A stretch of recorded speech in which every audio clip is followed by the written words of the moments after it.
Assalamualaikum warahmatullahi wabarakatuh. Bismillah, Waalaikumsalam warahmatullahi wabarakatuh.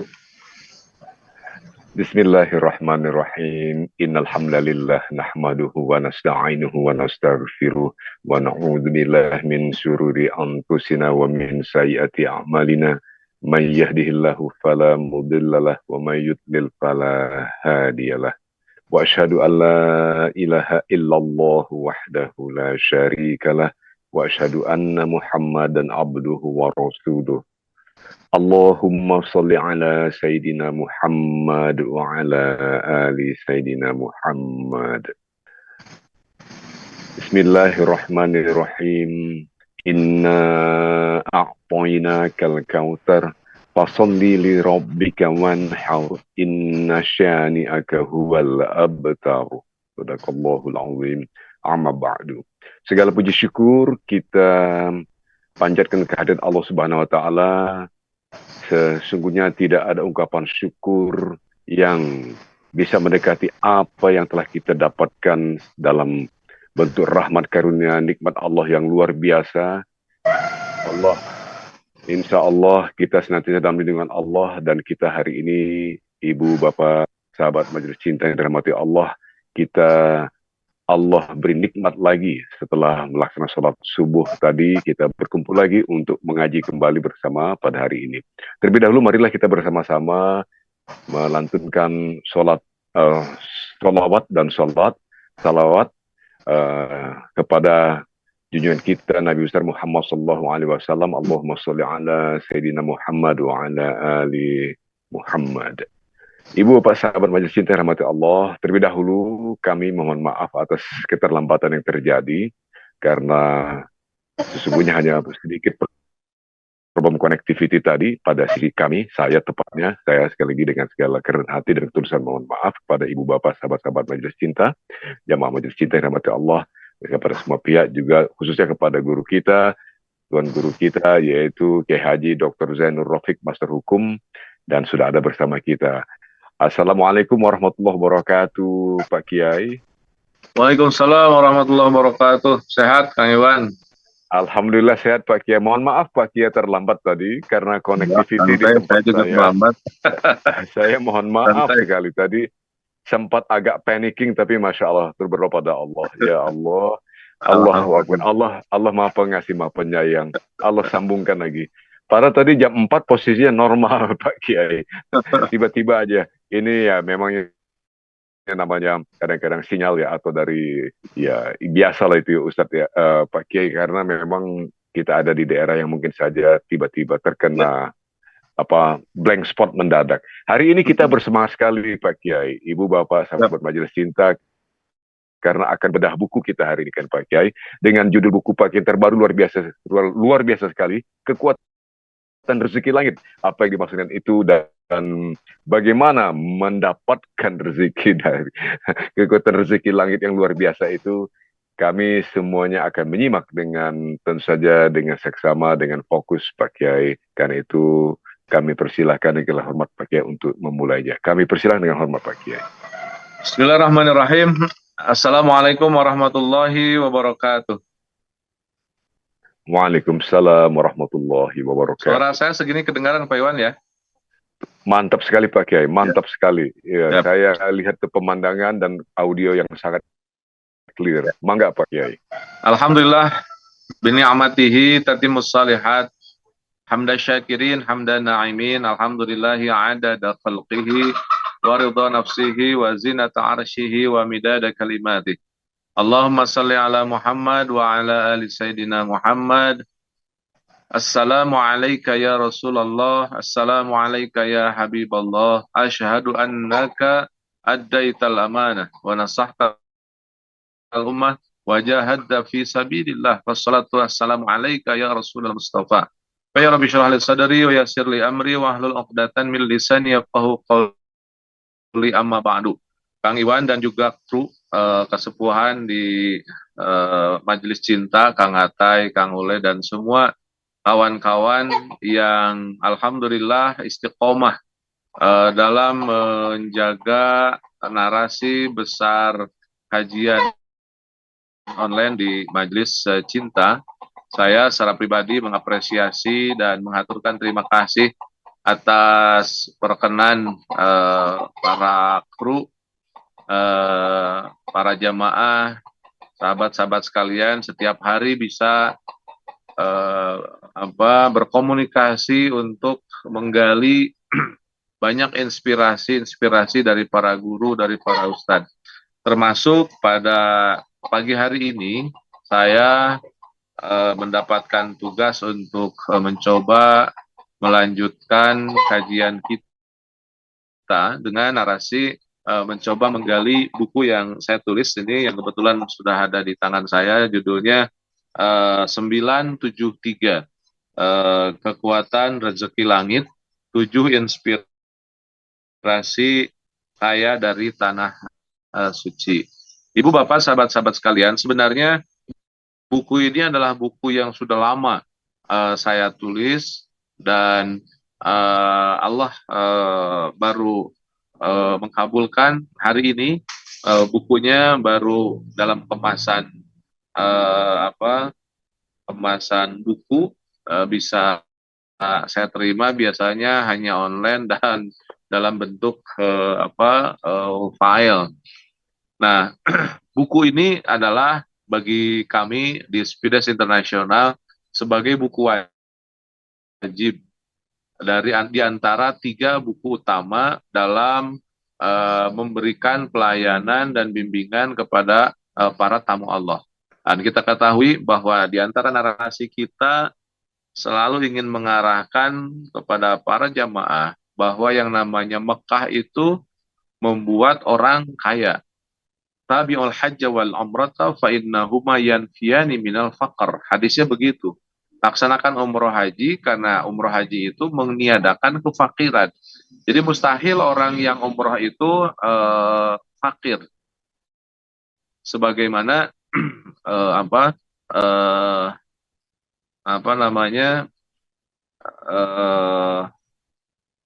tiadanya karat ya dalam besi hilang dengan dengan api. Artinya Allah lewat Rasulnya menyimpan sebuah energi besar bahwa orang Islam itu harus kaya, bahwa umat Islam itu harus seperti Rasulullah Shallallahu Alaihi Wasallam, dan Rasulullah itu adalah orang kaya. Rasulullah itu memberikan maharnya kepada istrinya 20 unta merah. Zaman dulu unta merah itu kendaraan paling mahal. Kalaulah paling mahal sekarang misalkan di antara sekian mobil-mobil, taruhlah misalkan harga mobil Maung yang sekarang ya, mobil produk Pindad misalkan, taruhlah sekitar misalkan 5 miliar, dan masih ada di atas itu mobil-mobil yang harganya lebih tinggi. Taruhlah kalau satunya 5 miliar, ini Rasulullah ngasih 20, berarti berapa? 100 miliar rupiah. Di zaman seperti sekarang, seorang nabi, seorang pendakwah memberi mahar kepada istrinya 100 miliar rupiah. Kita bisa lihat angka 100 miliar itu apakah angka biasa ataukah angka fantastik. Kita rasakan sekarang bahwa angka itu adalah angka yang fantastik. Artinya Rasulullah itu adalah orang kaya. Nah, kemudian kita ketahui di dalam sejarah perkembangan kehidupan Rasul, ternyata Rasulullah itu di umur 9 kan sudah bekerja. Dia menggembala kambing, kemudian mengurusnya, menjualnya.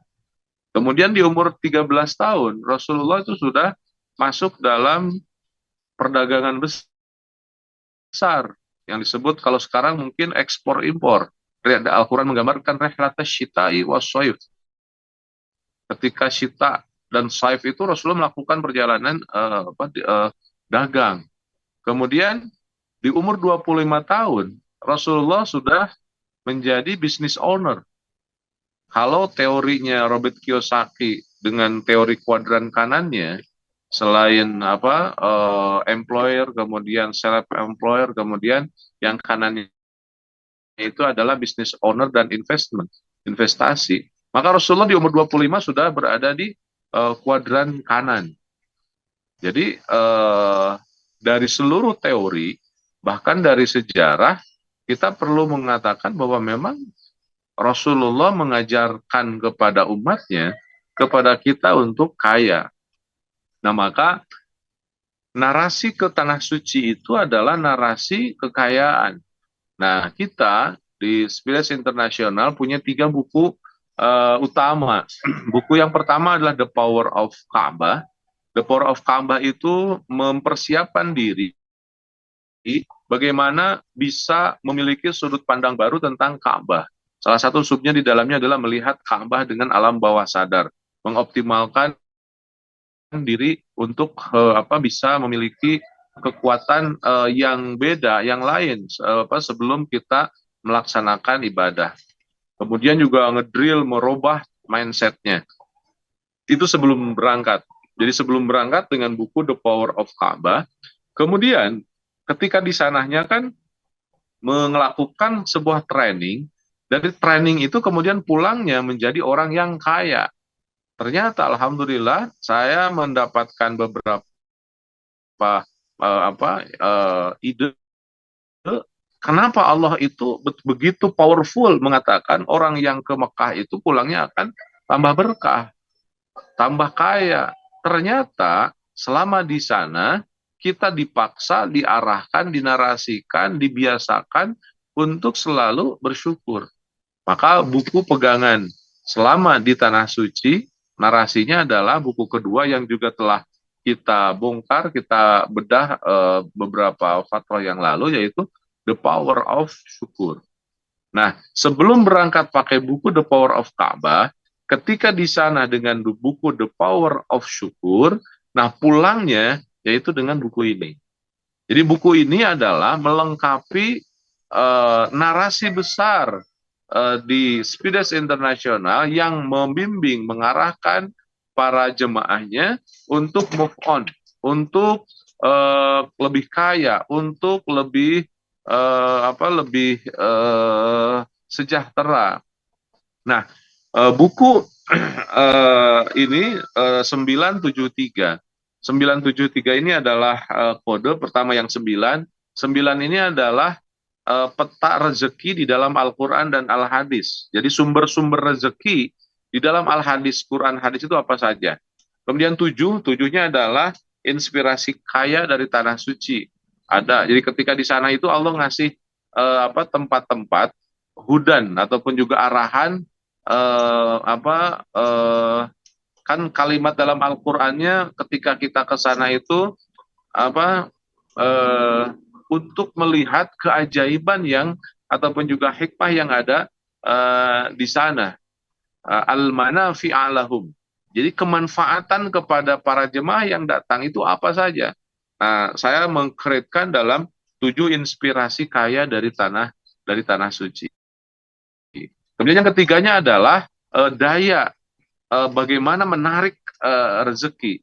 Bagaimana rezeki itu kita pandang dengan sudut pandang natural ataupun kekuatan alam, siklus alam yang kita persiapkan. Nah itu 3. Jadi kalau 973 itu bukan kode-kode macam-macam ya. Jadi 9 itu adalah sumber rezeki dalam Al-Quran dan Al-Hadis. 7 adalah 7 tempat yang saya jadikan ataupun 7 inspirasi dari Tanah Suci, dan yang 3-nya itu 3 hal untuk memagnet rezeki ataupun juga daya untuk menarik rezeki. Maka mohon izin ke Kang Iwan dan juga para kesepuhan di Majelis Cinta, kita akan coba gali buku ini 3 part. Part pertama adalah angka 9-nya, part yang kedua angka 7-nya, dan part yang ketiga angka 3-nya. 9 adalah peta rezeki di dalam Al-Quran dan juga Al-Hadis. Kemudian 7-nya adalah inspirasi kaya dari Tanah Suci, dan yang ketiganya adalah magnet rezeki, daya cara menarik rezeki. Maka inilah yang salah satu di antara kewajiban saya untuk menyampaikan kepada para jemaah ketika masuk dalam kegiatan eh, keberangkatan ke tanah suci, mempersiapkan diri dengan the power of Ka'bah, kemudian praktek di sana dengan the power of syukur, kemudian pulangnya dengan KRL ini. Nah, salah satu di antara yang dominan di KRL ini adalah jiwa entrepreneurship-nya dibangkitkan. Jadi KRL ini adalah mukaddimah untuk memunculkan jiwa entrepreneurship. Nah, mudah-mudahan selama 3 minggu ke depan kita coba menggali tentang buku 973 kekuatan rezeki langit. Ibu bapak sahabat-sahabat sekalian, pertama yang ingin kita bahas adalah tentang 9 peta ataupun juga sumber-sumber rezeki. Namun sebelumnya saya sampaikan di dalam memperkuat narasi tadi, dalam pengantarnya saya gambarkan sebuah cerita. Ada cerita sahabat Rasulullah Shallallahu Alaihi Wasallam habis sholat di Masjid Nabawi. Kemudian saya lihat Rasulullah melihat orang itu namanya Abi Umamah, kaum Al-Ansor, artinya berarti orang Madinah asli. Nah, Abi Umamah itu dia selalu di masjid terus, walaupun bukan waktu sholat, ditegur oleh Rasul, karena Rasulullah mewajibkan ataupun juga mengarahkan ke para sahabat-sahabatnya, ketika habis sholat itu jangan diam di masjid terus bermalas-malasan, walaupun zikir gitu kan pegangannya, tidak, harus fantasiru fil ardi, harus keluar, harus bekerja, harus berusaha maksimal. Nah, ada yang tidak melakukan itu. Siapa? Yaitu Abi Umamah. Ditanya, Abi Umamah, kenapa engkau diam? Tidak seperti orang lain. Orang lain kan oleh Rasulullah disuruh untuk menggarap pasar, menggarap ladang gitu. Jadi Rasulullah ketika datang ke Madinah itu menggabungkan antara kaum niagawan dari Makkah dengan kaum falahin, kalau kaum petani di Madinah. Jadi di Madinah itu orang-orang yang pandai bercocok tanam, para petani. Dan Rasulullah mengajarinya. Dan di Madinah itu ada tanaman pohon kurma yang ditanam oleh Rasul, yang sekarang menjadi terkenal juga, yang disebut dengan kurma al-ajwa. Nah, kurma ajwa itu adalah kurma yang ditanam oleh Rasulullah Shallallahu Alaihi Wasallam. Artinya Rasulullah itu adalah Rasulullah adalah petani. Rasulullah itu sukses. Jadi kalau dalam sebuah analisa, Rasulullah itu berhasil memunculkan peradaban dari kota Madinah dengan cara mengcoach kaum niagawan, tukang bisnis, tukang dagang dari Mekah, disatukan dengan tukang petani di Madinah. Maka muncullah peradaban baru. Bahkan diindikasikan peradaban Bizantium dan Roma itu kalah dengan cara Rasulullah membangun sebuah peradaban. Nah, di antara kekhasan Rasulullah itu, Rasulullah mengarahkan orang-orang subuhnya sholat, malamnya qiyamul lail, kemudian siangnya dia bekerja keras. Fursanun ruhbanun fil laili wa fursanun fin nahar. Malam itu seperti biara. Malam itu dia lembab atau matanya berkaca-kaca karena menikmati keindahan dan juga kerinduan dengan Allah, dengan Tuhannya. Jadi malamnya dijadikan tempat bercucuran air mata, tanda rindu akan baginda, akan zat Allah Subhanahu wa taala. Kemudian wa fursanun fin nahar, dan ketika siangnya meneteskan keringat, bercucuran keringat, malamnya bercucuran air mata, kemudian siangnya bercucuran keringat. Itulah tipe yang dibangun oleh Rasulullah Shallallahu Alaihi Wasallam. Ruhbanun fil laili wa fursanun fin nahar, seperti kuda yang semangat. Jadi kalau ada yang tidak semangat dalam bekerja, itu bukan ataupun tidak seperti Rasul.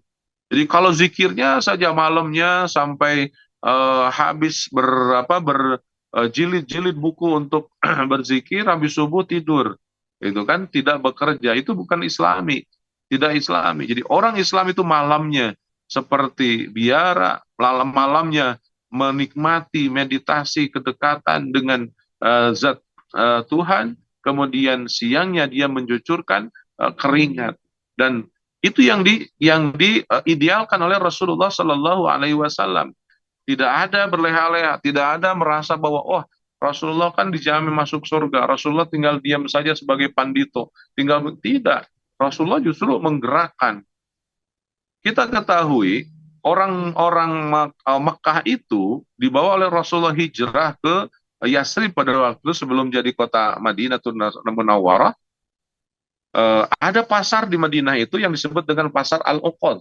Nah, pasar Al-Uqad itu pasar dikuasai lebih dari 700 tahun oleh orang Yahudi Bani Qainuqa. Bayangkan, sekian ratus tahun dikuasai oleh orang sistem Yahudi. Ketika Islam datang, Abdurrahman bin Auf dan kawan-kawan memformulasikannya dalam jangka 7 hari saja, 1 minggu. Itu kekuatan pasar sudah beralih ke kaum muslimin. Kenapa? Karena dia punya konsep perdagangan kaum muslimin yang amanah, yang antarodin, yang transparan, yang bagi hasil, yang menyejahterakan.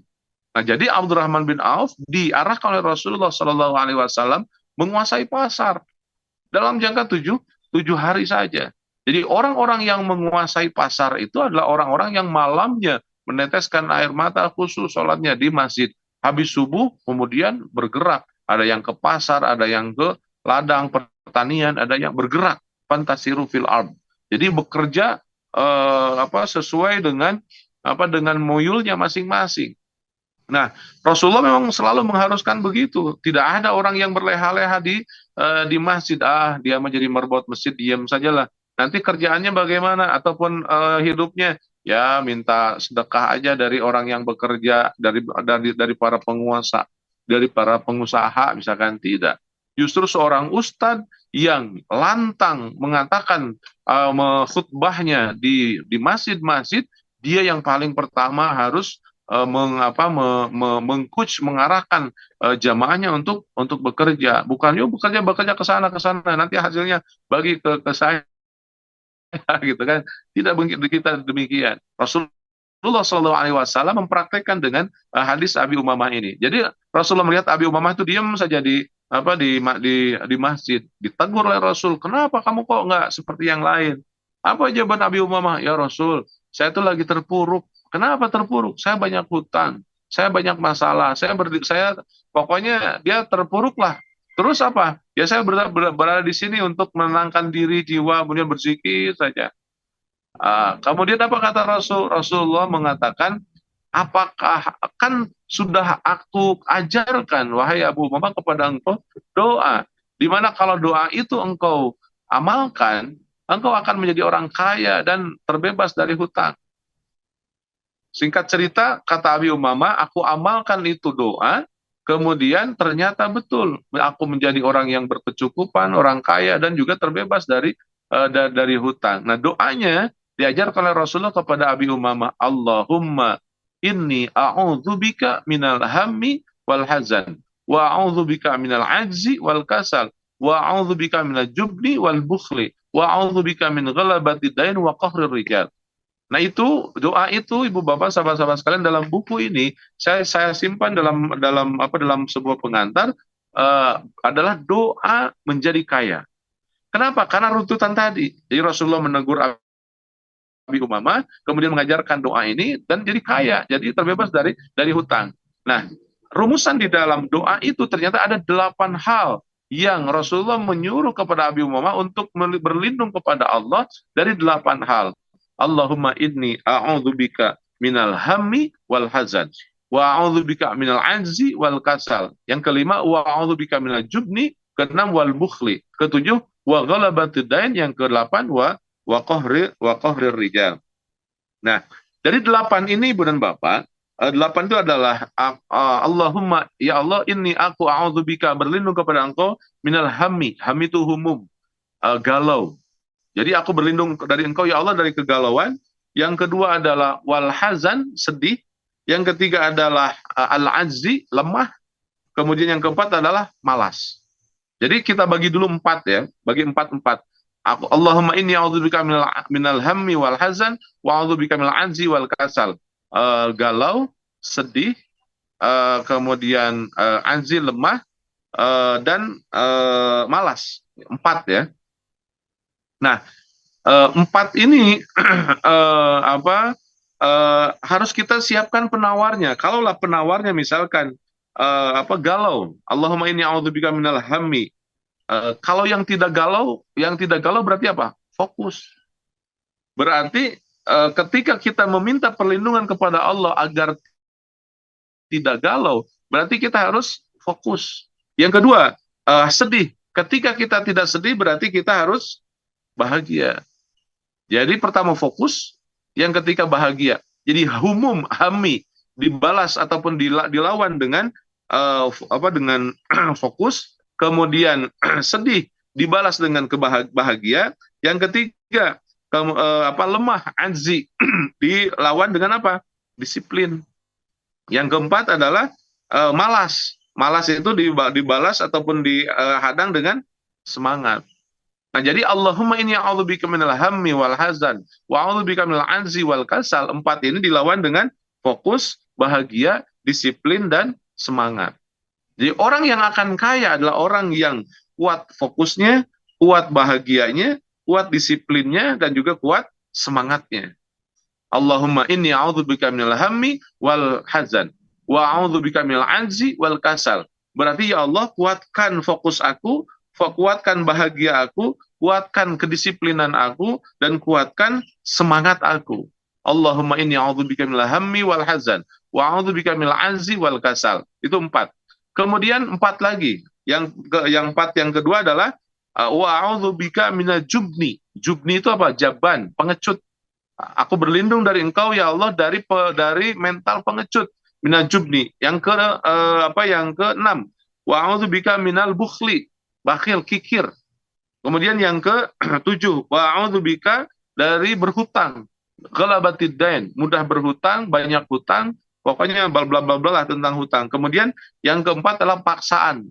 Orang yang dipaksa, orang yang dari kondisi keterpaksaan. Nah, empat yang kedua selain hammi, hazan, azzi wal kasal yang dilewati dengan kekuatan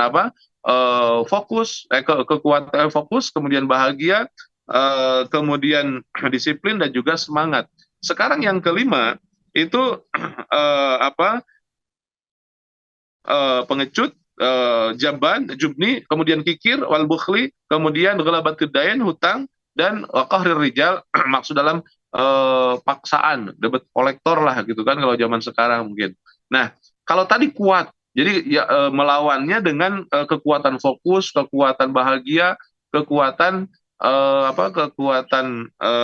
disiplinnya, kemudian juga kekuatan semangat. Yang keempat ini saya coba alihkan ke dalam sebuah keyakinan kita, bahwa kita yakin, saya yakin tidak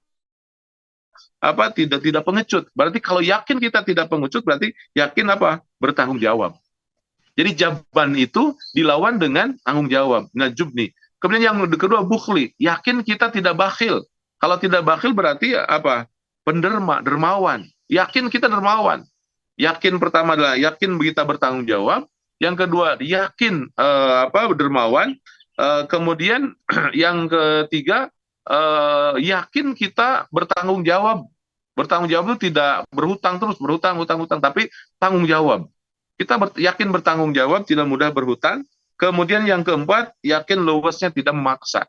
Jadi posisi yang sangat luwes. Nah, yang empat tadi dengan kekuatan ataupun kuat, ya Allah, a'udzubika minal hammi wal hazan wa a'udzubika minal ajzi wal kasal. Kuatkan fokus saya, kuatkan bahagia saya, kuatkan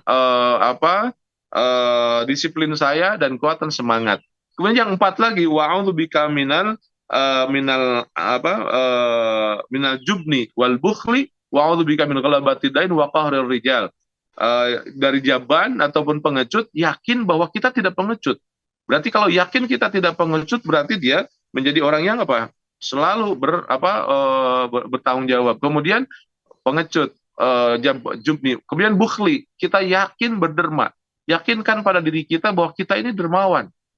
Kemudian yakin bahwa kita tidak mudah untuk meminjam, berhutang. Kemudian yang keempat, yakin kita luwes, tidak qahr, tidak memaksa ya, tidak memaksakan sesuatu.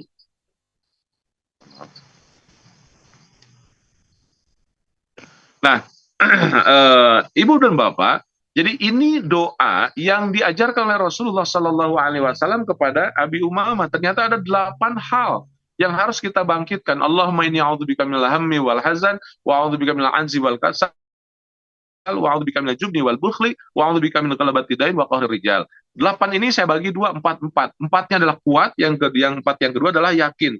Jadi kuatkan, ya Allah, kuatkan fokus saya tidak galau, kuatkan bahagia saya tidak sedih, kuatkan kedisiplinan saya tidak lemah, kuatkan semangat saya tidak malas. Kemudian yang keempatnya, yakinkan bahwa kita ini bertanggung jawab, tidak pengecut. Kemudian yakinkan kita dermawan. Kemudian yakin kita tidak mudah berhutang. Yang keempat, yakin kita luwes, tidak menekan.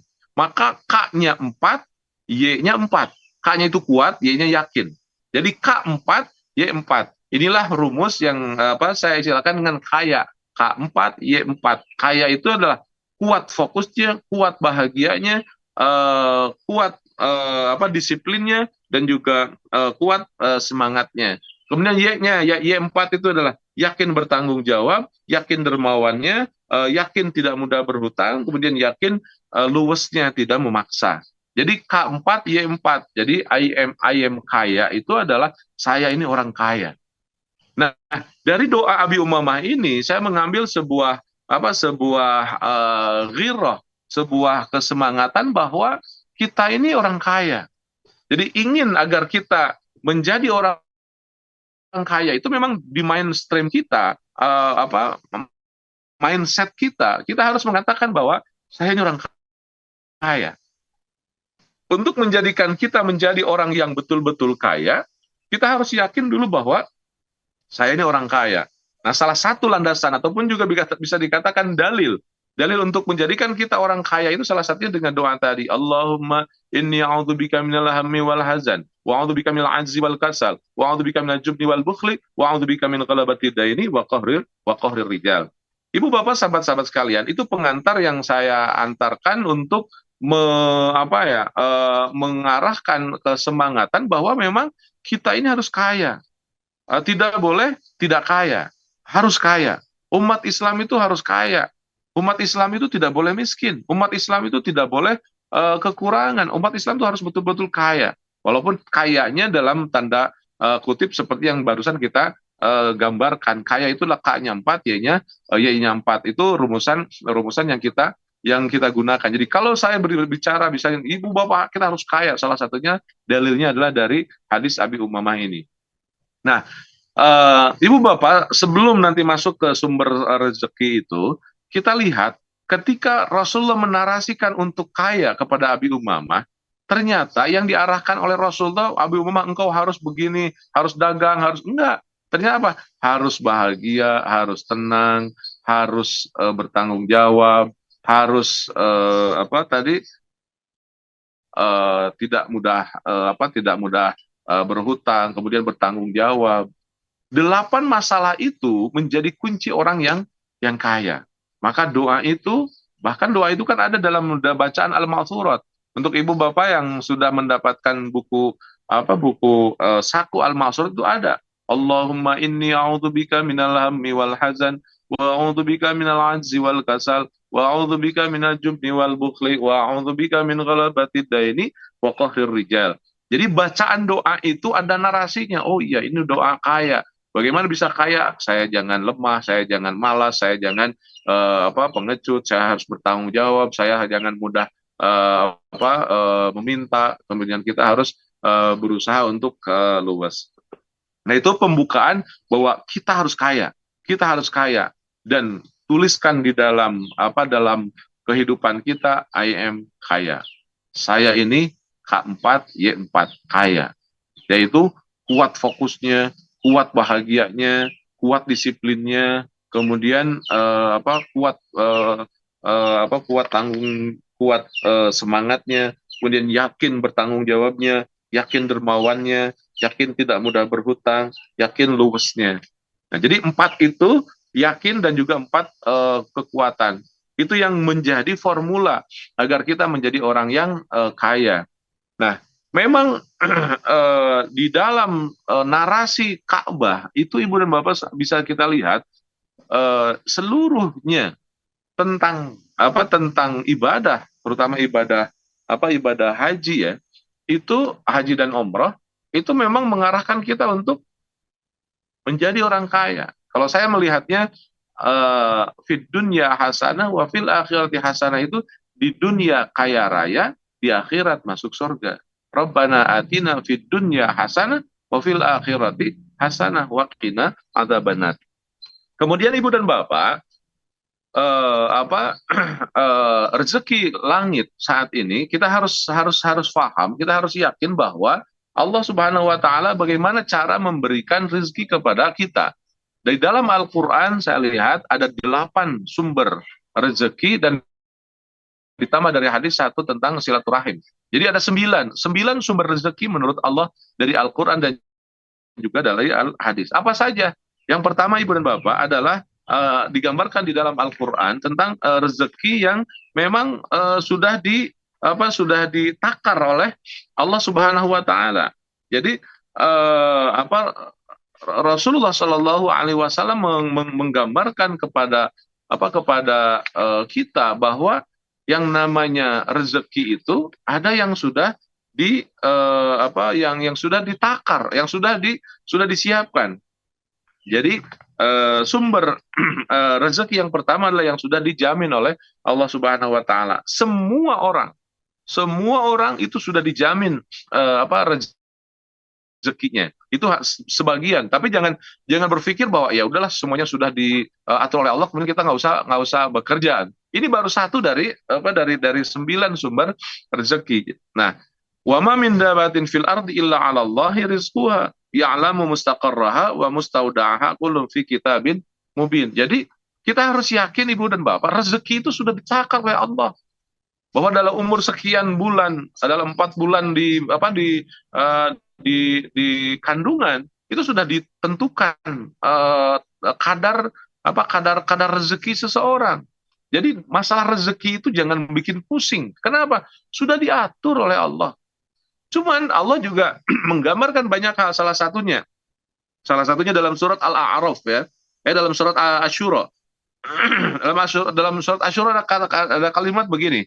Walau basatallahu rizqa li'ibadihi labaghaw fil ardi walakin yunazzilu biqadarim ma yasha innahu bi'ibadihi khabirun basir. Ya Allah, kenapa tidak aku dikasih rezeki langsung buat oleh Allah semuanya gitu kan? Itu kalimatnya. Walau basatallahu rizqa, kalau Allah berikan rezeki kepada li'ibadihi kepada hamba la baghaw. Kalau kita dikasih rezeki langsung banyak oleh Allah Subhanahu wa taala semuanya la baghaw, maka semuanya akan menghindar dari Allah. Niscaya mereka akan berbuat melampaui batas. Itu Allah sudah tahu. Jadi kenapa kita tidak langsung saja ya Allah? Kenapa dikasih 1.500.000? Kenapa tidak 1 miliar? Kan Engkau maha kaya, Engkau maha segalanya. Kenapa tiap hari aku tidak langsung di dalam ATM saya itu langsung 2 miliar, 2 miliar, 2 miliar? Nah ini ayatnya. La baghaw, akan melampaui batas. Jadi kasih sayang Allah ketika kita dikurangkan uang kita dari asumsi kita. Ini kurang dari asumsi kita ya. Asumsi kita ingin 1 juta, kenapa kok dikasih 100? Kenapa nggak dikasih 50? Ini adalah sebuah rahman rahimnya Allah kepada kita. Jadi bersyukur kita itu dikasih cuma segitu. Kalau dikasih banyak, la baghaw, neraka bagiannya. Na'udzubillah, summa na'udzubillah. Jadi besar kecilnya dalam pemberian Allah itu tidak akan jadi masalah bagi seorang muslim. Tidak berpikir, kenapa ya Allah tidak 1 miliar? Kenapa cuma 100 juta? Tidak ada pertanyaan itu. Kenapa? Allah yang maha tahu. Allah yang lebih tahu. Bahkan kalimatnya dalam surat ini mohon dihafalkan ya. Dalam uh,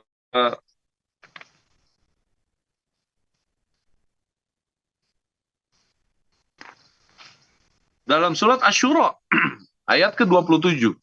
Itu dalam surat Asy-Syura ayat ke-27 harus difahami bahwa kenapa Allah tidak langsung saja mengasih uang itu langsung banyak kepada kita sesuai dengan yang kita inginkan. Bahwa itu adalah apa istilahnya itu kecintaan Allah kepada kita. Jadi bukan sebaliknya, ya Allah kok saya dikasih miskin, ya Allah kok saya dikasih susah sekali begini. Na'udzubillah, summa na'udzubillah. Itu orang tidak husnudzan kepada Allah. Kalau orang sudah tidak husnudzan kepada Allah, wala in syakartum wal inna adzabi lasyadid. Na'udzubillah, summa na'udzubillah. Jadi ibu dan bapak jangan sesekali menyalahkan Allah dalam urusan rezeki. Kenapa? Husnudzan kepada Allah itu menerima dan juga ridho. Dan sebaliknya, kalau tidak husnudzan kepada Allah, maka apa yang terjadi? Tidak bersyukur. Kalau tidak bersyukur, inna azabi, kata Allah, la syadid. Ini jebakan yang luar biasa, Ibu dan Bapak. Jangan sampai kita terjebak ketika kita merasa sedikit, tidak kita bersyukur, wala in kafartum inna adzabi lasyadid. Masuk di dalam siklus kalau kita kafartum, kita kufur dengan nikmatnya, maka azabi, kata Allah, azabku lasyadid, sangat-sangat pedih. Na'udzubillah, summa na'udzubillah. Maka dari ayat Asy-Syura ini ayat 27 kita harus yakin, oh iya, memang Allah mengasihinya seperti itu. Jadi Allah itu sudah menakar dan Allah tahu seperti apa takaran yang lebih bagus, lebih nikmat untuk kita. Nah, kemudian rezeki yang kedua, sumber rezeki yang kedua selain yang sudah memang disiapkan ataupun diatur oleh Allah Subhanahu wa taala takarannya, sumber rezeki yang kedua adalah dengan usaha.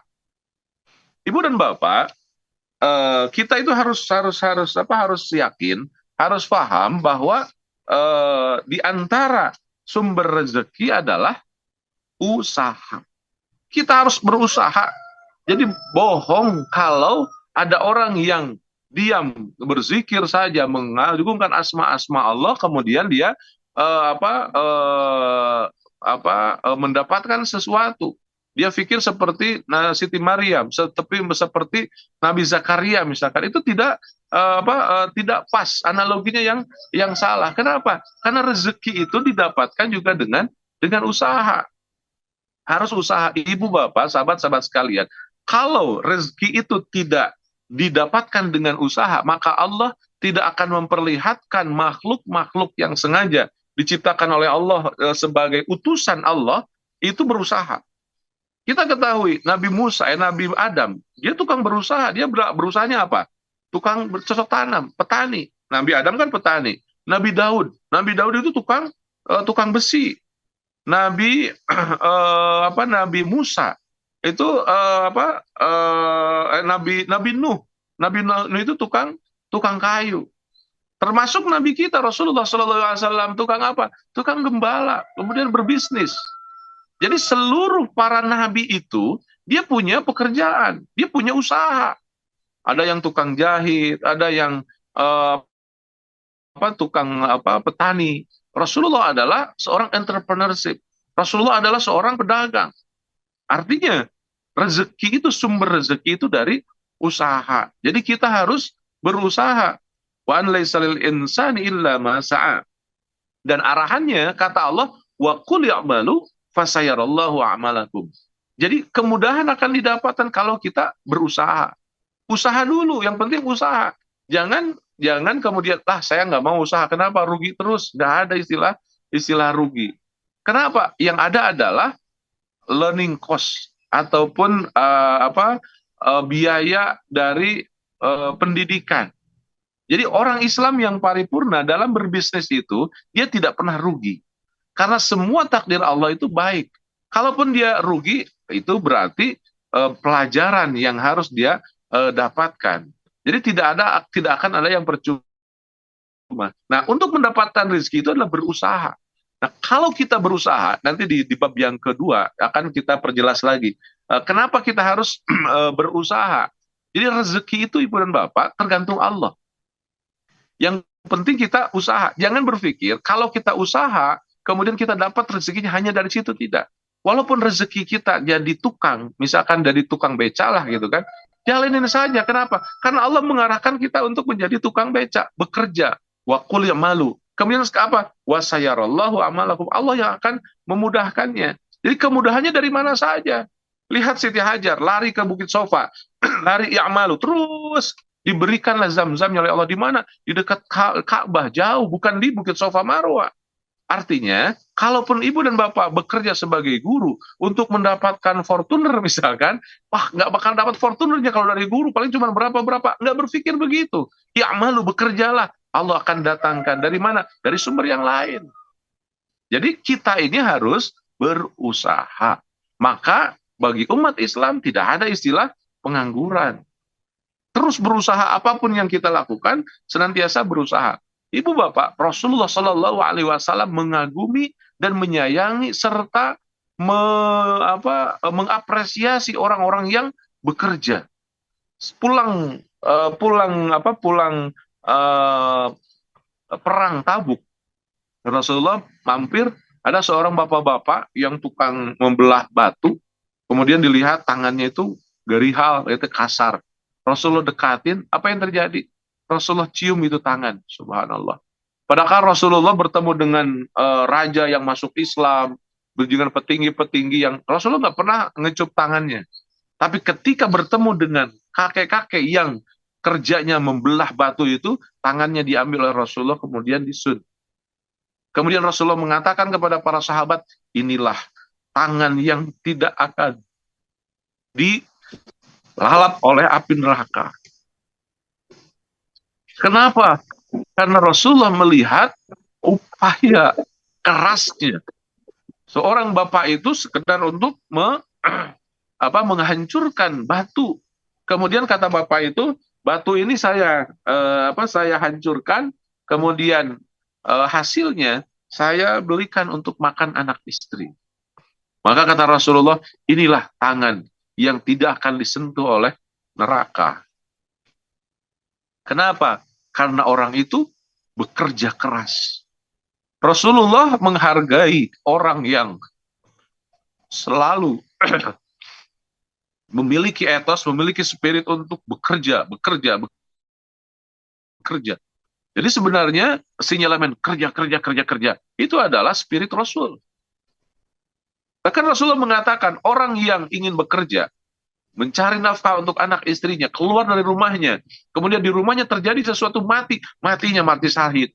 Seperti orang yang berperang di jalan Allah, subhanallah. Orang yang bekerja, keluar dari rumahnya, kemudian dia bekerja dan mati. Syahid, kata Rasulullah. Betapa Rasulullah Shallallahu Alaihi Wasallam mengagumi orang-orang yang bekerja sekuat tenaga, berupaya semaksimal mungkin untuk menghasilkan sesuatu. Karena memang sumber rezeki dari, yang kedua dari berusaha. Kemudian yang ketiga, sumber rezeki yang ketiga adalah dari bersyukur. Selalu bersyukur kepada Allah Subhanahu wa taala. Wa idza adzana rabbukum la in syakartum la azidannakum. Insyaallah ini gambaran udah banyak sekali di dalam di kajian The Power of Syukur ya. Dan nanti bulan suci Ramadan kita biasa bikin kegiatan namanya PSPB, The Power of Syukur. Praktek bagaimana kita bisa mempraktekkan diri menjadi orang yang bisa bersyukur. Itu ada kegiatannya, mudah-mudahan nanti bulan Ramadan kita bisa lanjutkan PSBB The Power of Syukur ya. Jadi ini yang ketiga adalah bersyukur. Kemudian Ibu dan Bapak, yang selanjutnya sumber yang keempat adalah rezeki karena bertobat ataupun beristighfar. Jadi berbanyaklah istighfar. Banyak cerita yang sering saya ceritakan ketika ceritanya manaqibnya Ahmad bin Hambal, Sayyidina Umar, kemudian juga Hasan Al Bisri, ya kan? Dengan bikathratul istighfar, perbanyaklah istighfar, maka Allah akan berikan rezeki yang banyak. Ketika Hasan Al Bisri diminta oleh banyak orang, ya saya pengen ini, kasih amalannya banyak istighfar. Saya kasih banyak istighfar. Jadi ibu bapak, salah satu untuk menambah uh, rezeki kita adalah kasratul istighfar. Perbanyaklah istighfar. Dalilnya dalam surat Nuh ayat 10 dan 11, istaghfiru rabbakum innahu kana ghaffara yursilis samaa 'alaikum midrara wa yumdidkum bi amwalin wa banin. Itu luar biasa. Maka sumber yang keempat di dalam Al-Qur'an digambarkan di antara sumber rezeki itu, jangan lupa perbanyaklah istighfar.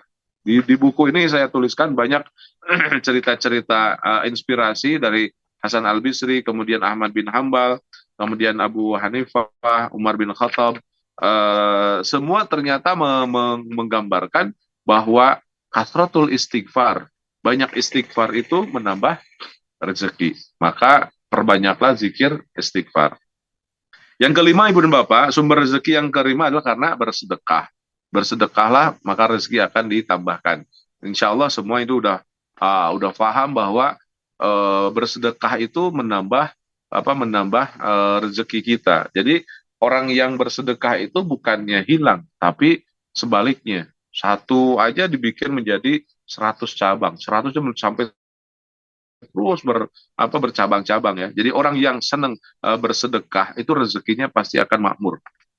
Bersedekah itu banyak, bukan hanya uang saja, senyuman, pengaruh, ilmu, pengalaman. Misalkan, Kang, punten, dupi bumina Pak RT paling mana? Kita kan tahu, sedekah bagi dia. Oh, buminya Pak RT paling itu, belok kanan, gitu. Itu pun sedekah.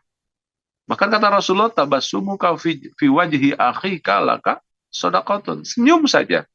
Jadi kita pun harus terbiasa untuk senyum.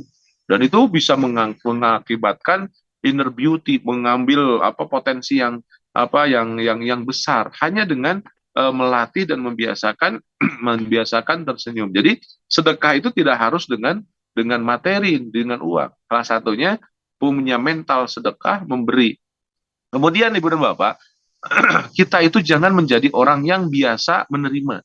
Kita harus memberi, walaupun kita menerima, misalkan kita menerima uang nih 1 juta, jangan berhenti di situ. Apa? Kita harus beri apa? Doa. Salah satu di antara kebiasaannya kan orang ngasih ke kita, maka kita berikan kata terima kasih, jazakallah khair. Semoga mudah-mudahan Allah menambahkan kebaikan kepada engkau. Doa itu kan silahul mukminin. Jadi kalau kita dikasih itu, jangan berhenti di situ. Kenapa? Al-yadul ulya khairun min yadis sufla. Memberi itu lebih bagus ketimbang menerima. Menerima saja. Kalaupun kita ditakdirkan oleh Allah untuk menerima, jangan berhenti di situ. Apa? Beri. Kita nggak punya uang memberi, toh dia yang memberi kita. Kita beri apa? Doa. Ya Allah, mudah-mudahan Bapak ini telah memberi saya bla bla bla bla. Saya doakan semoga bla bla bla bla. Jadi kita pun termasuk orang yang memberi. Nah, posisi kita akan naik itu kalau kita menjadi pemberi. Walaupun menurut suasananya kita menerima uang 1 juta. Kita memang menerima, tapi menjadi pemberinya apa? Memberi doa. Memberi senyuman, memberi paroman baik. Jadi jangan terbiasa sampai pada titik menerima. Selanjutkan kita menjadi pemberi. Walaupun kita menjadi penerima uang, tapi pemberi doa. Maksudnya jangan sampai kita menjadi orang yang menerima saja. Kita harus menjadi orang yang pemberi. Itu kata-kata Rasul. Al-yadul ulya khairan min yadis sufla. Menerima kita uang, kasih kita ke atas lagi apa? Doa untuk dia. Kan doa tidak susah. Doa tidak harus memiliki sesuatu. Jadi itu sumber yang kelima. Dan selanjutnya sumber rezeki yang keenam adalah karena menikah. Menikah itu menambah rezeki.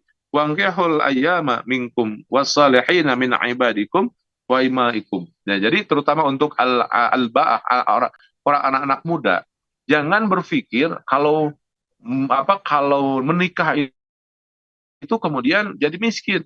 Itu mukhalif terhadap narasi Al-Quran.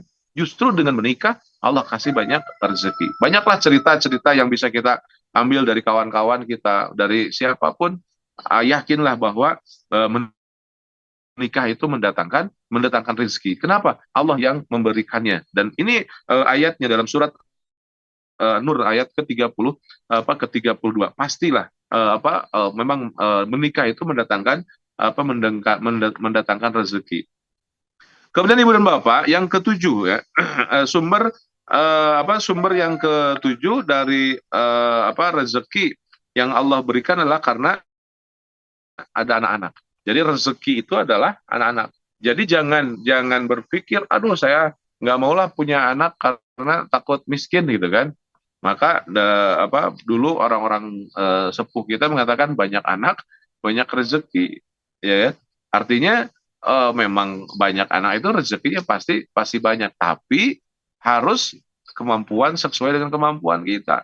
Kita mampunya mendidik anak 2, 3, sementara anaknya kita misalkan 12 gitu kan.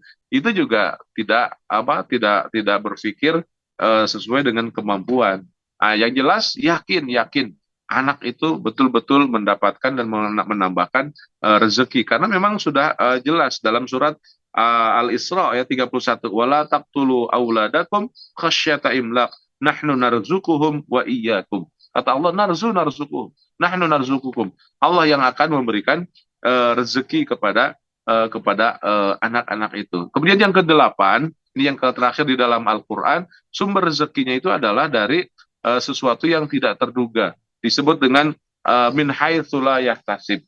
Haitsu la yahtasib itu penerjemahannya dua. Pertama adalah ujug-ujug, yang kedua adalah haitsu la yahtasib itu tidak terhitung, karena bahasa sekarang tidak berseri ya kan. Nah, inilah yang harus kita pikirkan, bagaimana kita menggali min haitsu la yahtasib. Min haitsu la yahtasib itu kalau Al-Qur'an menggambarkan kalimatnya wa may yattaqillaha, yaitu masuk dalam sistem kehidupan kita yang bertakwa. Jadi kalau kita bertakwa, pasti rezekinya min haitsu la yahtasib. Agar kita mendapatkan rezeki yang tidak diduga-duga, bertakwalah. Wa may yattaqillaha yaj'al lahu makhraja wa yarzuquhu min haitsu la yahtasib. Allah memberikan rezeki min haitsu la yahtasib. Yang terakhir Ibu dan Bapak, sumber rezekinya adalah karena silaturahim. Rasulullah menggambarkan barang siapa ayyab fi rizqi, rezekinya ingin banyak, falyasil rahimah, jaga silaturahim. Jadi percuma kalau kita memiliki keinginan kaya tapi sering berantem, sering memutus silaturahim. Saya nggak maulah ketemu sama dia karena bla bla bla bla bla. Rezekinya sempit. Maka kata Rasul, kalau kita rezekinya ingin banyak, sering-seringlah bersilaturahmi, apalagi menyambungkan rezeki kepada orang yang memutusnya. Memutus tali silaturahim itu kontraproduktif dengan rezeki. Maka apapun yang terjadi, seperti apapun kita harus bisa menjaga yang namanya silaturahim. Silaturahim itu betul-betul akan menjadikan kita orang yang rezekinya sangat-sangat berkecukupan. Itulah Ibu dan Bapak, sahabat-sahabat sekalian, mungkin di kajian pada pagi hari ini mudah-mudahan mengantarkan spirit bagi kita untuk semakin yakin tentang rezeki, dan Allah menggambarkan dalam peta Al-Quran dan juga dalam Al-Hadisnya bahwa sumber-sumber rezeki yang pertama adalah sudah dijamin oleh Allah, memang ditakar sedemikian. Yang kedua sumber rezeki yang kedua adalah dengan usaha. Yang ketiga adalah dengan bersyukur. Yang keempat adalah dengan bertobat ataupun banyak istighfar. Kemudian yang kelima adalah karena bersedekah. Keenam adalah dengan menikah, kemudian punya anak. Yang ke-8 adalah rezeki yang tidak terduga-duga. Dan yang terakhir, yang ke-9 adalah rezeki yang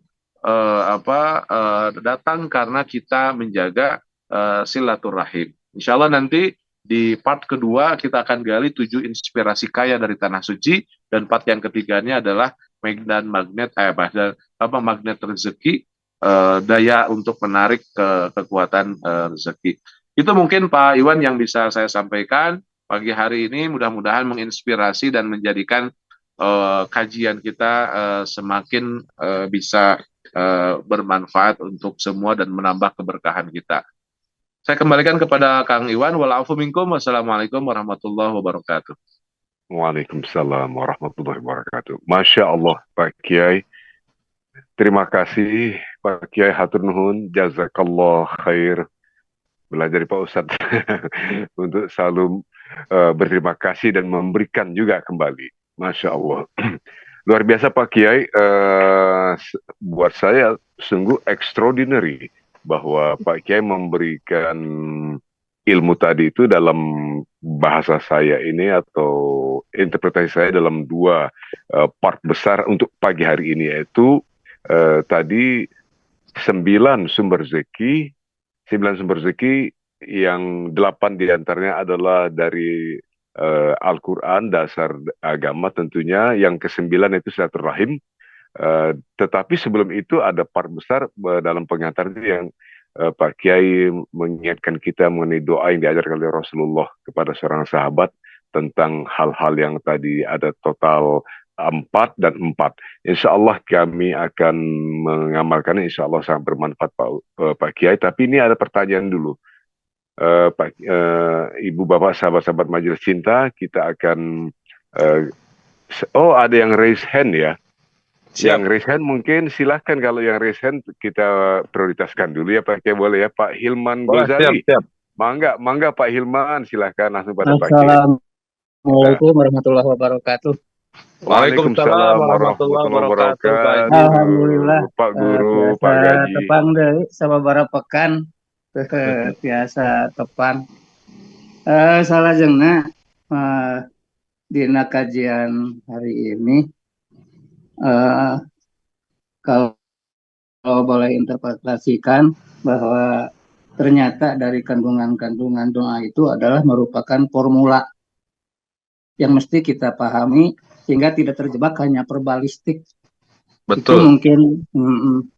Nah, selanjutnya di sini ada yang lebih teknis, barangkali berkaitan memilah kegiatan apa dan yang mana, apalagi di sini dikaitkan dengan upaya yang sempit rezeki yang berkaitan dengan harta gitu.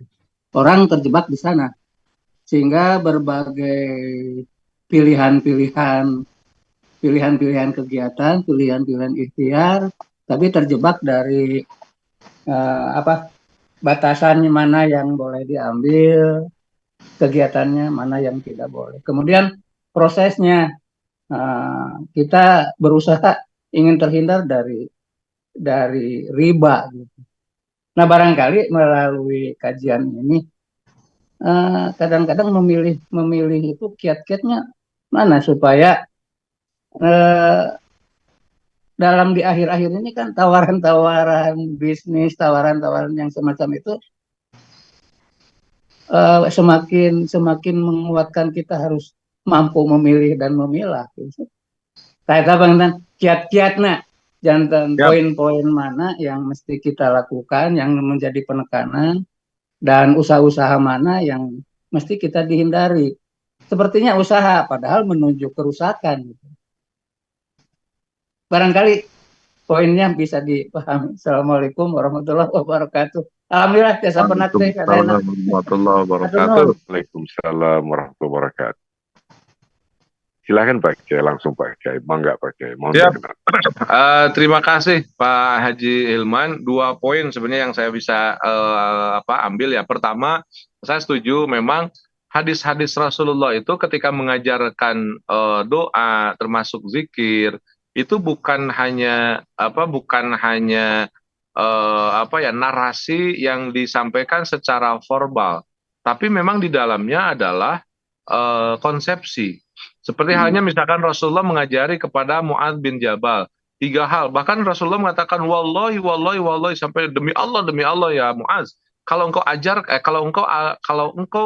amalkan doa ini inda duburi kulli sholat, di akhir setiap sholat, engkau akan menjadi orang yang kaya, engkau yang akan bahagia di dunia dan juga akhirat.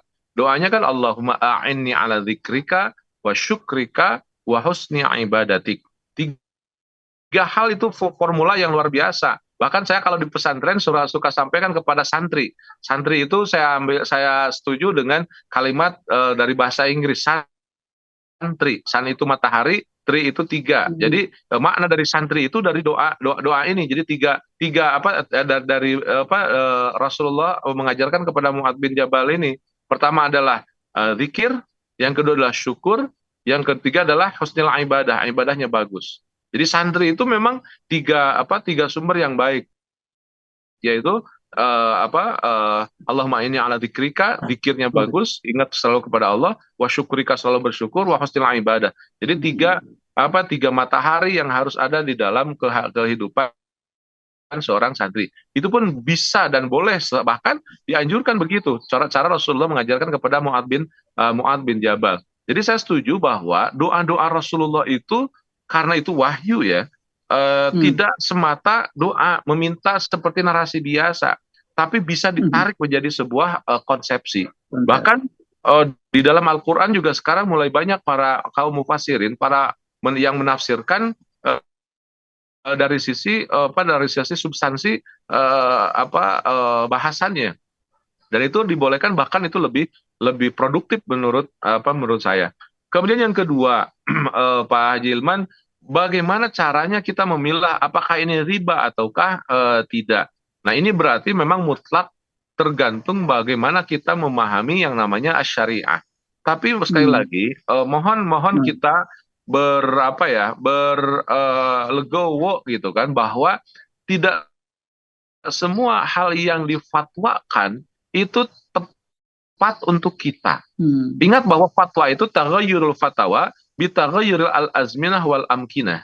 Artinya, saya bisa melihat bahwa kita dalam melihat fatwa itu tidak boleh kaku. Fatwa itu boleh saja berbeda. Kenapa? Karena ada proses al-istinbat. Jadi fatwa itu bukan hal yang qat'i. Fatwa itu adalah dhonni, artinya dia diproduk oleh pemahaman proses istinbat al-hukum. Jadi boleh jadi fatwa seseorang haram, di seseorang halal, kita jalankan karena kita yakin bahwa itu halal, dan dengan keyakinan kita itu boleh. Walaupun orang lain mengatakan bahwa itu adalah haram. Tapi kalau kita jelas pemahamannya, dan ini memang yang harus difahami, bahwa sisi mana saja yang boleh berbeda, sisi mana saja yang tidak berbeda. Seperti hanya yang disampaikan oleh Pak Haji Hilman tadi tentang riba. Terus terang saja, saya memang di buku ini ada sedikit saya bahas tentang riba. Jangan terlalu kaku memaknai riba. Maksudnya memaknai riba itu memaknai praktek dari riba. Banyak loh orang yang begini.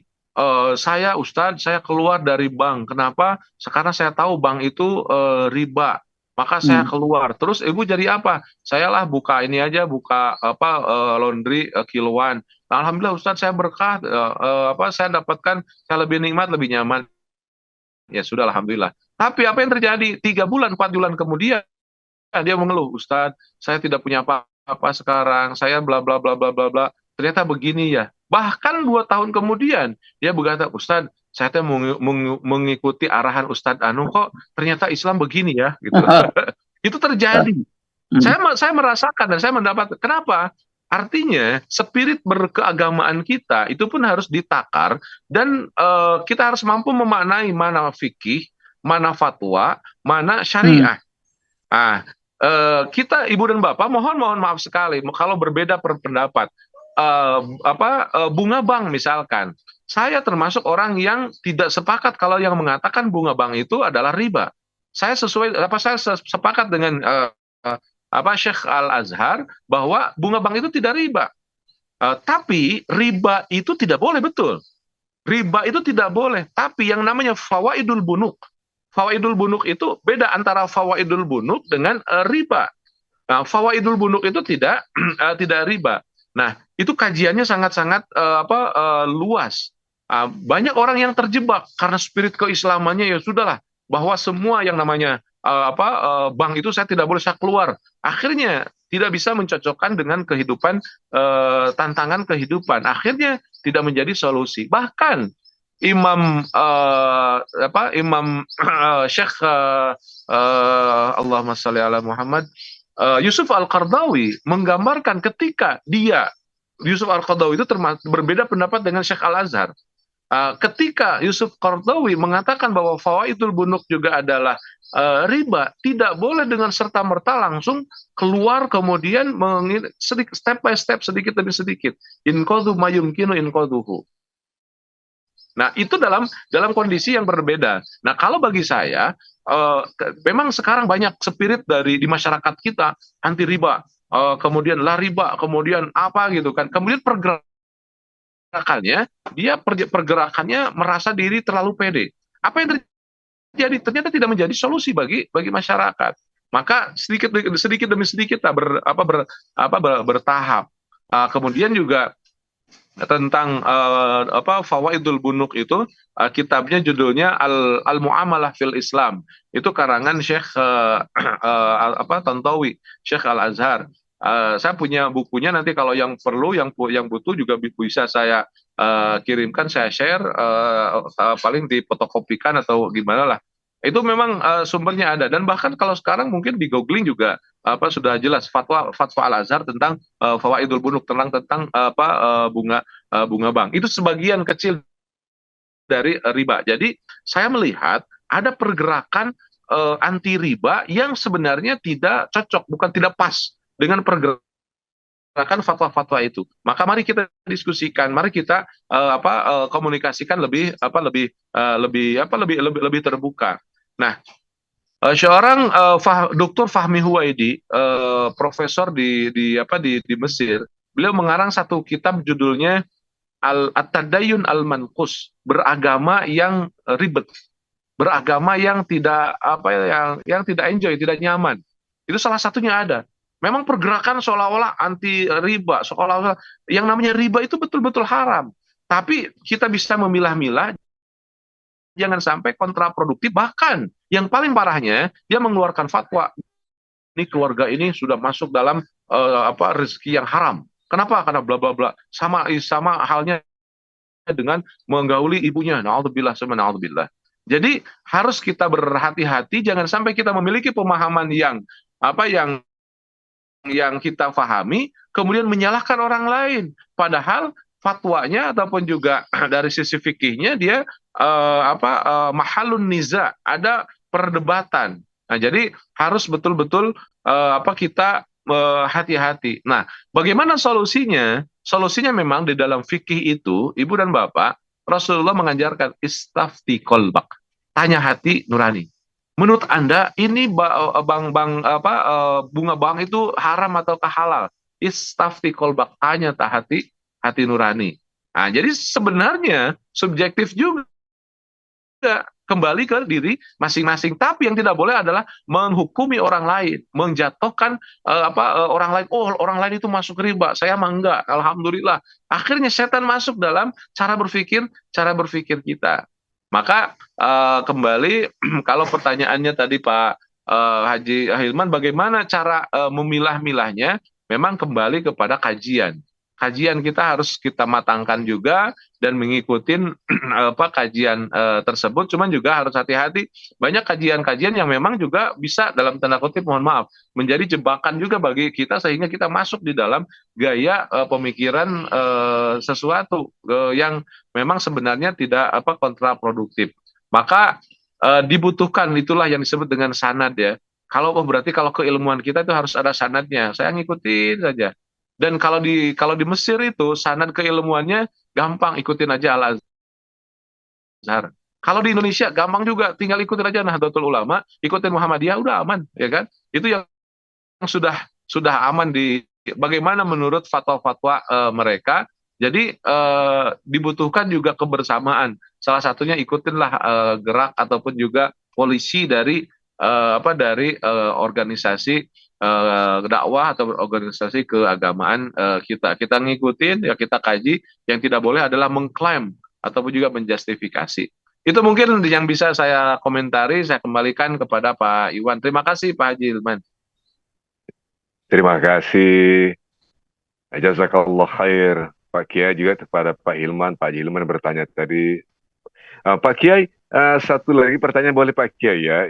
Ini dari Ibu Safira kalau tidak salah. Assalamualaikum warahmatullahi wabarakatuh Ustadz. Pak Ustadz, ayah saya meninggal tahun 2017. Minggu lalu ada teman ayah saya datang ke rumah bawa uang banyak. Beliau bilang mau bayar hutang kepada almarhum ayah saya.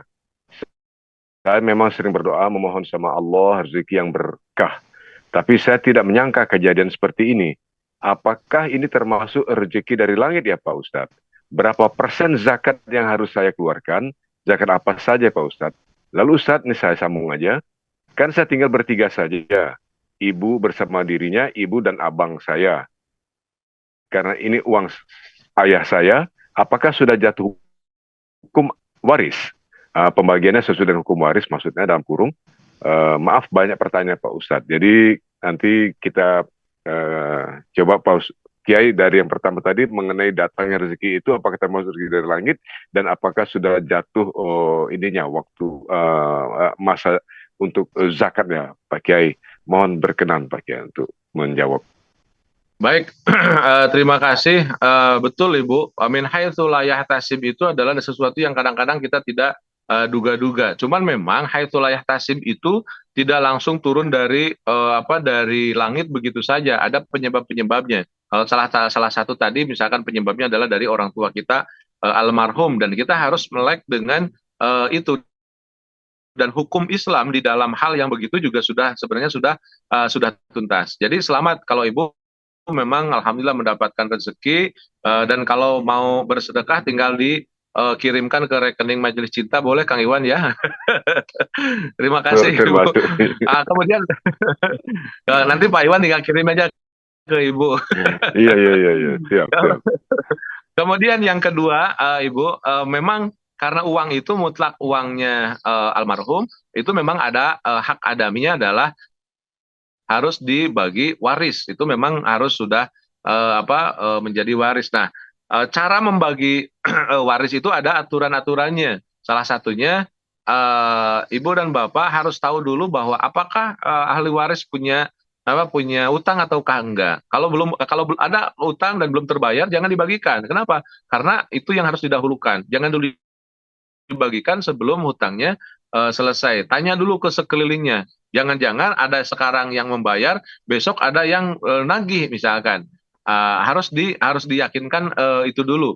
Nah, kalau memang sudah tidak ada, berarti itu 100% bagian untuk dibagi waris. Dan bagian waris juga sangat-sangat sudah jelas pembagiannya seperti di dalam Al-Qur'an. Jadi tinggal kalau nggak mau pusing, Ibu tinggal datang ke konsultan waris, fatwa waris ataupun juga ke sekarang lembaga-lembaga filantropi juga menyediakan.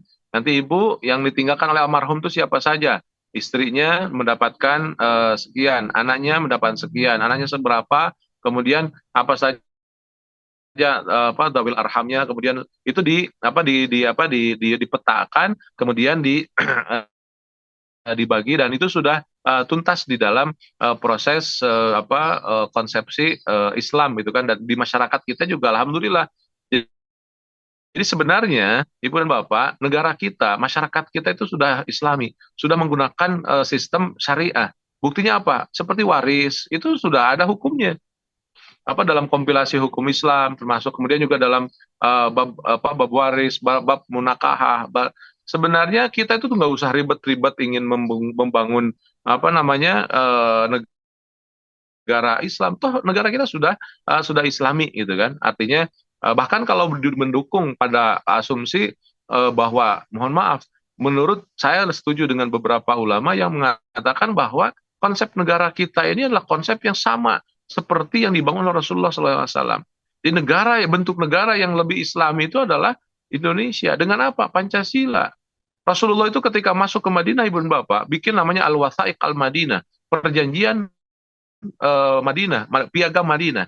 Piagam Madinah itu piagam bagaimana mengatur kehidupan antara orang Islam, orang Yahudi, orang Kristen, ya kan, orang Nasrani dan yang lainnya. Itu ada di dalam piagam Madinah. Sama halnya dengan founding father kita, membangun Nusantara, negara kesatuan, bikinlah Pancasila. Di Pancasila itu adalah aturan-aturan bagaimana menjaga kerukunan dan tidak ada satupun aturan yang kontra dengan agama kita, dengan agama Islam. Jadi kita ini negara sudah disebut dengan Darul Al-Mithaq. Jadi negara yang dibangun oleh Rasulullah itu adalah negara di bawah kesepakatan. Dan kesepakatan kita adalah yang namanya Pancasila. Jadi tenang, nyamanlah, bersyukurlah. Kita sudah punya peranatan ke negara-negara yang memang sudah tuntas. Dan ini Islami. Jadi nggak usah pusing-pusing ke sana kemari untuk berdemo, kemudian juga menggantikan konsep bla bla bla bla, menghancurkan ataupun juga menghabiskan energi saja. Bahkan ini yang harus kita bangun. Nah, kembali lagi ke pertanyaan Ibu tadi bahwa konsepsinya sudah jelas. Jadi secara hak adami kita orang Muslim sudah diatur oleh undang-undang bagaimana cara pembuatan ataupun pembagian waris, bahkan hukum Islam itu sudah bisa dijalankan dengan baik. Jadi semangat selamat Ibu sudah mendapatkan rezeki itu min haitsu layah tasib, kan memang dari awal belum dan itu kebaikan orang tua. Jangan lupa bahwa orang tua yang sudah meninggal masih nyambung dengan kita. Jangan sampai lupa uangnya dibagi-bagi sementara belum dibahagiakan. Doakan mereka. Kalau belum haji misalkan udah mampu, hajikan ataupun juga badalkan umrohnya ataupun juga hajinya kalau belum. Kalau sudah ya alhamdulillah, tinggal berbagi. Dan kalau Imam Syafi'i menggambarkan as-sedekah bismi hima, itu dianjurkan bersedekah atas nama almarhum ibu dan bapak kita. Itu juga boleh. Artinya selamat, kemudian silakan mentasarufkannya dan proses pembagiannya sudah sangat-sangat jelas dan tinggal ngikutin aturan saja. Itu saja mungkin Pak Iwan, saya kembalikan. Terima kasih, mohon maaf kalau ada hal-hal yang kurang. Masya Allah, Mas Pak Kiai. Satu pertanyaan lagi Pak Kiai dari Ibu Nur Aini. Langsung ini Pak Kiai, bagaimana hukumnya dengan kartu kredit? Mohon penjelasan Pak Kiai, hatur nuhun. Baik, terima kasih. Luar biasa pertanyaannya. Kartu kredit itu bisa halal, bisa haram, ya kan? Yang mengharamkan itu, Ibu dan Bapak, adalah mental konsumtif. Saya secara pribadi mengharamkan diri saya nggak mau pegang kartu kredit. Kenapa? Sekali saya pegang kartu kredit itu terus saja. Kenapa? Itu elatnya adalah konsumtif. Jadi saya nggak mau. Sampai sekarang saya nggak pegang dan ditakdirkan memang saya nggak bisa ataupun juga belum pegang dan nggak bisa pegang kartu kredit walaupun tidak ada masalah. Kenapa? Sering datang ke saya bahkan ketika pengajian. Ketika saya pernah ngisi pengajian di Bogor kalau nggak salah, waktu itu kegiatan televisi juga. Kemudian ada orang, Ustadz, saya mau bikinkan ini ya kartu kredit. Saya bilang, enggak Mbak, kenapa Ustadz? Haram, saya bilang. Tapi haramnya itu bukan apa-apa. Saya melihat bahwa elat haramnya muamalah di dalam Islam itu adalah kalau mengarahkan untuk konsumtif. Semua praktek kalau kita dibuat konsumtif itu jauhi, itu haram. Tapi banyak orang-orang yang cara berpikirnya bahwa kartu kredit ini adalah seperti jual beli salam misalkan, ataupun juga arrohan pinjaman gitu kan, diposisikan seperti itu. Kenapa tidak? Ya silakan. Maka kembali istafti qalbak. Bagi saya dan mohon maaf, dalam pekerjaan saya juga terkadang-kadang kalau misalkan ngedil tenda misalkan di Arab Saudi, itu kadang-kadang ada juga membutuhkan itu. Saya kadang suka minjem punya teman aja, minjem nih pakai kartu kredit, dibayarkan, setelah itu bayar, selesai, bisa terselesaikan tanpa saya punya kartu kredit juga ternyata udah selesai. Tapi ada juga yang memang harus pakai kartu kredit, ya it's okay. Nah, cuman yang dijaganya itu, yang haramnya itu adalah konsumtifnya itu. Saya punya banyak temen yang luar biasanya kartu kreditnya dia sampai punya 20 Bayangkan 20 kartu kredit. Kemudian dia jalankan bisnisnya sebegitu luar biasa dan memang besar. Apa yang terjadi? Masuk penjara. Artinya memulai dari sesuatu hal yang tidak baik itu memang akan tidak baik. Saya punya teman bahkan sekarang menjadi tim saya dan mereka cerita. Memang sangat mudah sekali dan gampang sekali.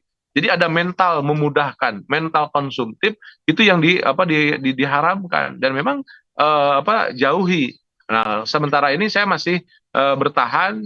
Saya mengatakan bahwa itu haram, tidak bisa saya pakai karena akan memunculkan mental konsumtif ya. Itu mungkin yang bisa saya komentari. Mohon maaf kalau berbeda. Masya Allah, jazakallah khair. Pak Kiai, terima kasih Pak Kiai untuk menjawab pertanyaan dari Ibu Nur Aini tadi terkait dengan kartu kredit. Jadi ada syarat-syaratnya juga tergantung keyakinan pemahaman. Tadi Pak Kiai sudah mengatakan ada arahan dari Rasulullah. Tanya pada kalbu Anda akhirnya. Ya, betul. Betul ya Pak Kiai ya, Betul. pada hati. Ada satu lagi pertanyaan Pak Kiai. Kalau tadi dari Ibu Nur Aini, yang ini dari Ibu Tika Aryati. Pak Ustadz, kalau mau membeli buku tadi, apakah bisa online? Nah, apakah dari Pak Kiai ada arahan? Apakah mungkin ada nomor, misalnya yang kami bisa share kepada jamaah Pak Kiai, nanti kami sebarluaskan melalui tentu saja grup WA untuk memudahkan. Barangkali begitu Pak Kiai. Terima kasih. Memang buku-buku saya sudah ada jualan online-nya. Linknya nanti mungkin sama staf kantor dikirim ke Pak Iwan ya. Ataupun nanti di grup pada Kang Hendy atau Kang Faisal itu bisa dikirim share dikirim ke Kang Iwan ke admin Majelis Cinta. Nanti dari admin Majelis Cinta mungkin dikirim ke Ibu Bapak di grup ya. Jelas sudah ada ininya portalnya kalau mau online ya. Terima kasih Pak Iwan.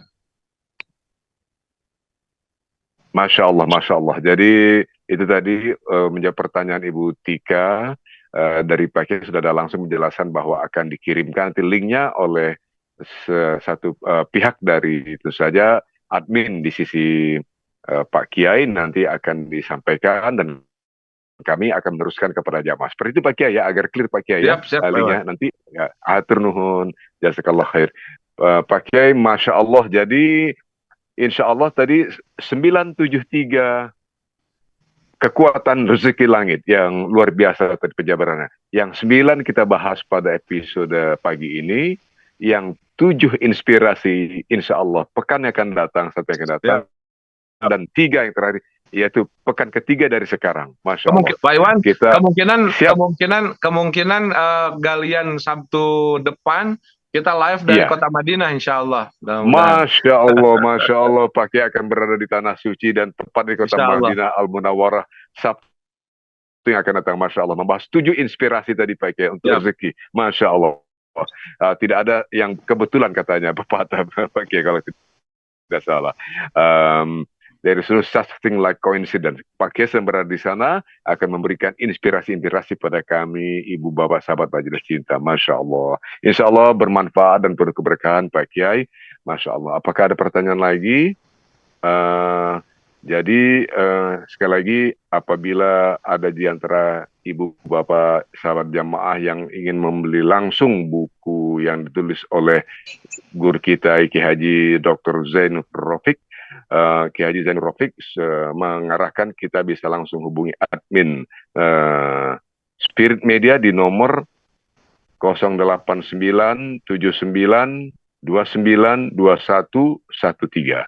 Tapi kan dia akan sampaikan juga nanti di grup tentu saja nomor ini batas izin Pak Kiai ya Pak Kiai ya, supaya diketahui dengan luas oleh sahabat-sahabat Majelis Cinta.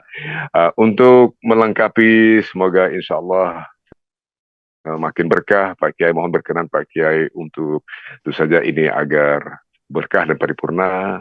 Mungkin Pak Kiai menutup dengan doa. Kami mohon kesediaan Pak Kiai. Kami persilakan dengan hormat Pak Kiai. Baik, terima kasih Kang Iwan, Ibu Bapak, sahabat-sahabat sekalian. Alhamdulillah, mari penghujung kajian kita menengadahkan tangan, meminta kepada Allah agar apa yang kita inginkan, yang kita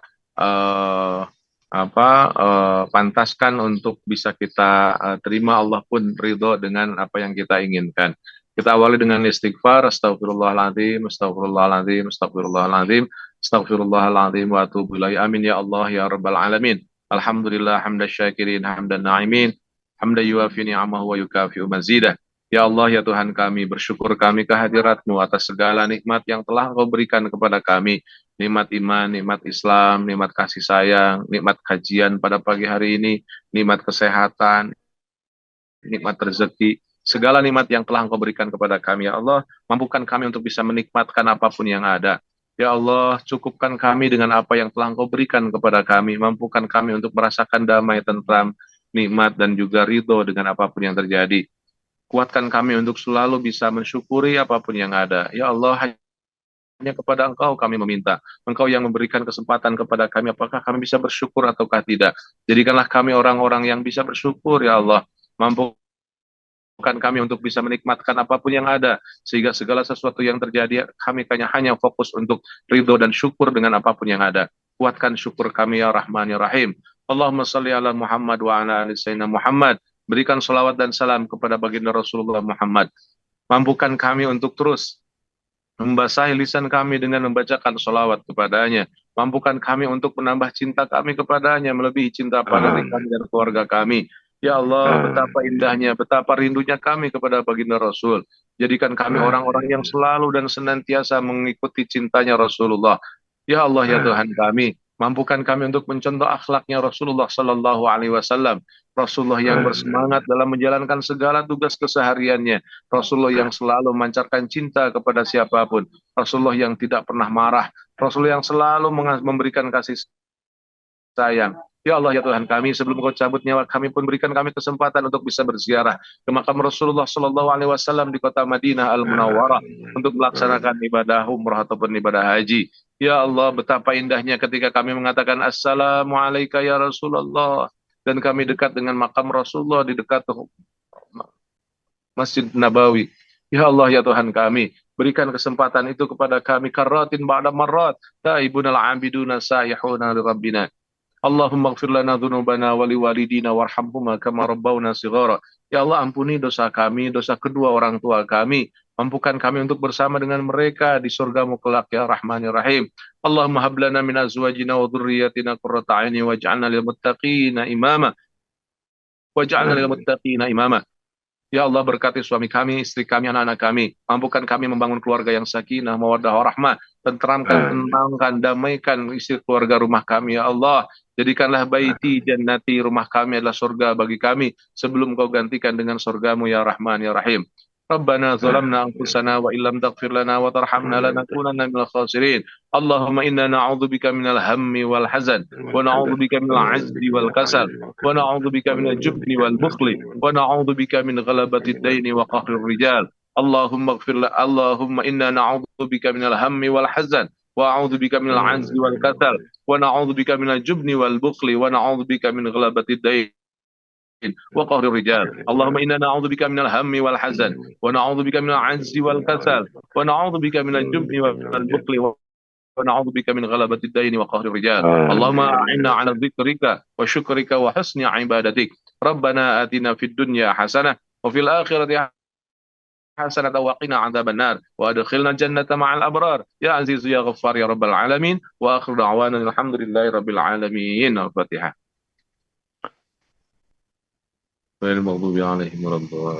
Demikian Pak Iwan, terima kasih. Waalaikumsalam. Assalamualaikum warahmatullahi wabarakatuh.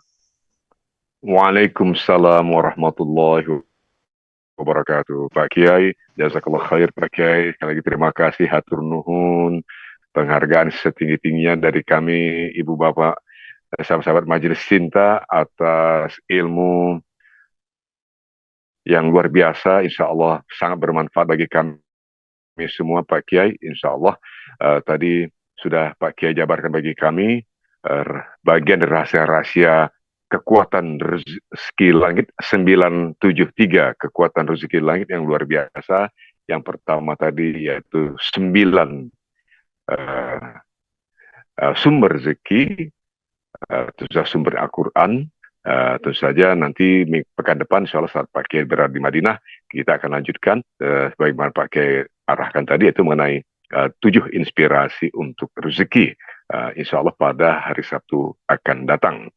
Terima kasih sekali lagi kepada Pak Kiai, saja dari Ibu Bapak sahabat Majelis Cinta.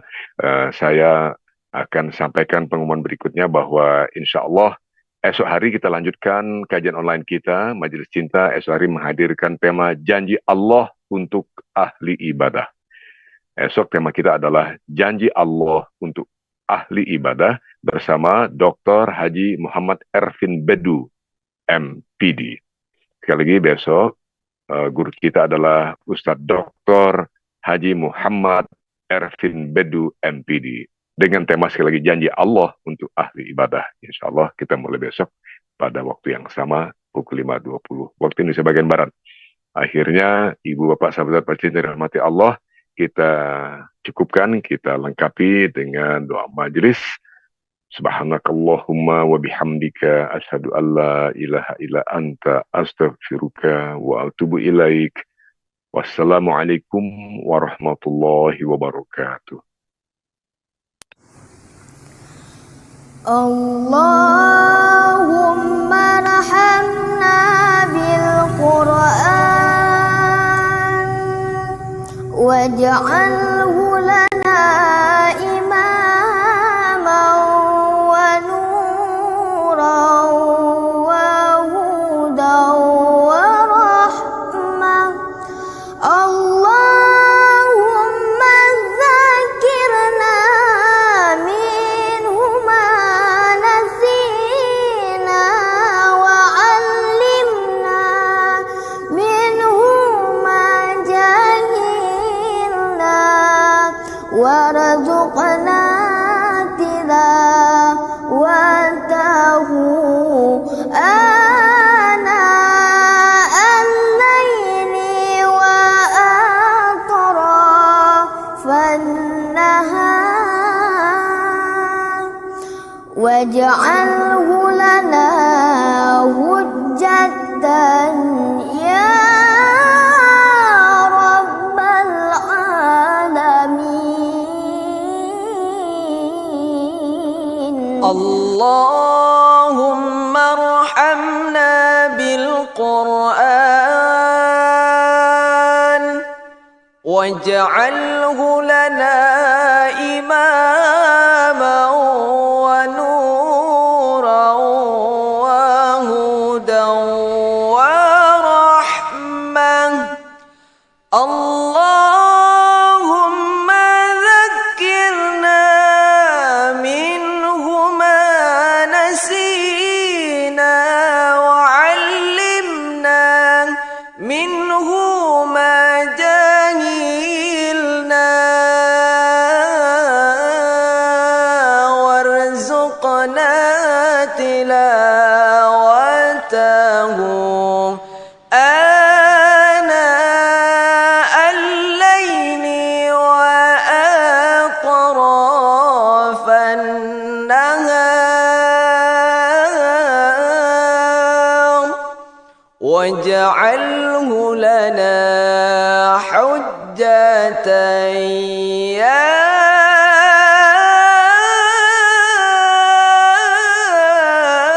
rabbal alamin. Allahumma rahamna bil Qur'an waj'alhu lana imaman wa nuran wa hudan wa rahmah. Allahumma dzakirna minhu ma nasina wa 'allimna minhu ma jahilna